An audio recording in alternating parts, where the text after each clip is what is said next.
much. I first want to say what a pleasure and a privilege and an honor it is to have the opportunity to speak to you all. I hadn't realized that apparently this is a very tough philosophical crowd.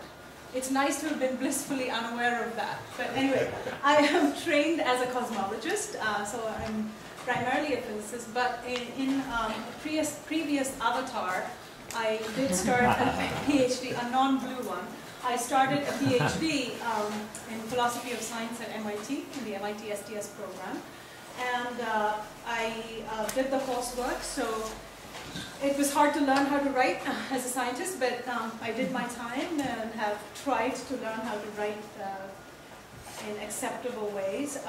But then I am actually all but dissertation. I never finished because the lure of science. So the idea was that young and foolish, I was going to do 2 PhDs. But science was much more alluring, so I quit the program and went to Cambridge, England, where I got my PhD. And it's been science since then. But I'm on sabbatical next year, and I'm hoping to get back to actually doing some thinking, serious thinking. And the past couple of months, after Barry very kindly invited me, I thought, well, I'm not sure I had anything all that new and interesting to say, but I started reading up and catching up a little bit to see what has been done in philosophy of science about understanding the interpretation of results of simulations. And what I found, luckily, was there's not a whole lot on cosmological simulations per se, which is a good thing for me. And I think that I also opened up a possibility of discussing some issues that I'm hoping to interest you all in. So as you probably have all been hearing, there's a lot more interest in cosmology of the distant past, so the philosophical issues raised in the distant past, so Big Bang, pre-Big Bang. So those have been sort of, those philosophical issues are much talked about, and the far future. So the far future of our universe, and we heard some of that from Sean yesterday.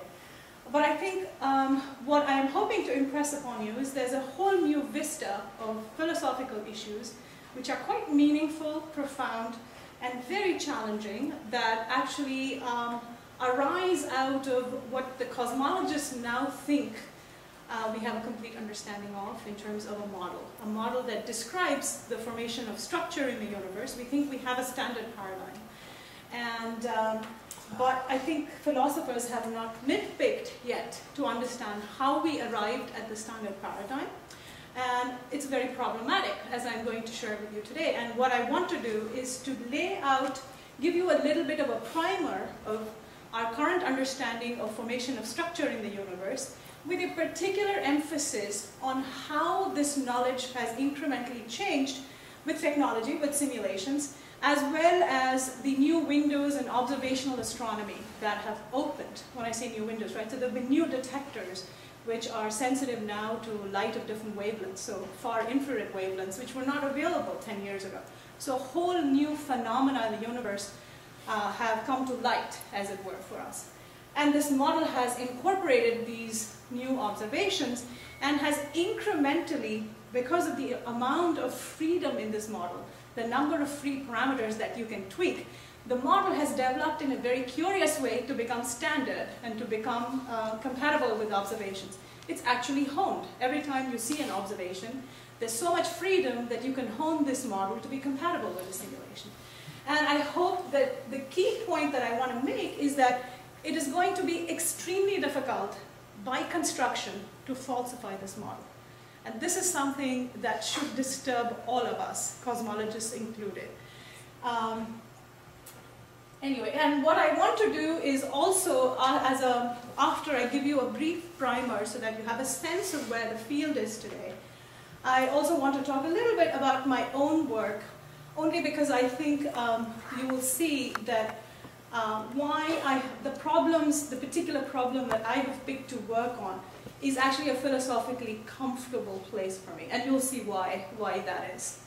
So let me just first start out by laying out some issues that I think are relevant, that will crop up in understanding how to relate simulations, n-body simulations, n-bodies basically, n-gravitating bodies in the universe that We're modeling a piece of the universe, so it's a realization, it's a temporal realization of a chunk of the universe, which we then ultimately compare to observations, nearby observations, as well as observations of the universe, as distant as we can probe at the moment. So some of the key issues that I think our current approaches lead to are the underdetermination, as I said, the underdetermination of cosmological models by all possible evidence that an observer can hope to collect at the moment. So obviously this frontier is changing, right? So we are getting more and more data, but as I said, the nature of how this model has been assembled, the standard paradigm, it's actually very, very problematic. And of course, there's a failure of predictability because of the nature of how observations are co-opted into the model. The predictive power is curtailed, in my opinion. And I can show you this very limited predictive power. It's a very well-defined domain in which you can predict. And there are, of course, limits on testing other theories which arise from cosmic variance. And in a very sort of deep way, what is cosmic? Cosmic variance is, of course, tied to the fact that we have only one universe. We can't perform any controlled experiments in it, and so on and so forth. And I want to come back to this understanding of simulations versus observations. And I say reality, so my talk said simulations and reality. What I mean by reality is real observations of the observable universe today. Okay, so that is reality. And I think that there are some issues about what is a model of reality versus what is a theory of reality when it comes to understanding cosmological simulations and formation of structure. So there are a whole bunch of problems. You could classify them as methodological, epistemological, semantic. There's a whole range of issues. You can parse them. You can parse a lot of the issues that will come up in a lot of different ways. And I think that, there are big questions. What are these simulations actually? Are they truly descriptive? Are they representational merely? Are they actually inferential? And of course, then there's a question of context, right? Context in the field of how radically have these simulations transformed cosmology. And I will argue that they have radically transformed the field. And they have because we need to simulate in cosmology. You cannot perform any other kind of controlled experiments. The supernova goes off there today, that's it, that's all you have. You cannot make it off go there, or there, anywhere, at any other instant of time. So all you have are the observations and the light, the photons that you can gather from observations. So the simulations at the moment provide a temporal realization of a very complex process. It's complex not because the underlying principle, the underlying laws are complex. They are complex because of the interaction of the large number of particles that are involved in the system. So it is, as it turns out, to understand the evolution of the late universe. I'm going to call this the late universe as opposed to the era where you can talk about bubbles, multiverses, Big Bang, pre-Big Bang. So this is the late universe. So this is formation of structure post-Big Bang. Okay? And it's a complex process because the only force in town is gravity. So that's all you need to calculate.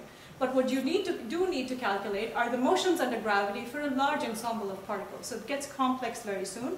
It's not a chaotic system. So there's some very nice features about this sort of paradigm that we have, the gravitational instability paradigm. It doesn't go into numerical chaos. And it enables a certain kind of comparison with reality, which is problematic, as I will show you, but it still allows you to do something concrete. And of course, as I outlined earlier, it raises some very, very interesting issues of, what is a model? And just to also clarify my particular position, how do these cosmological simulations actually differ from experiments? I actually think that experiments are epistemically privileged due to their materiality, whereas simulations aren't quite as material. And I'm happy to be questioned about it later on. Because I think these simulations, one can argue as to whether experiments have a more concrete relationship with reality than simulations. That's where I fall. I think experiments, physics tabletop experiments, for example, have a a much more concrete relationship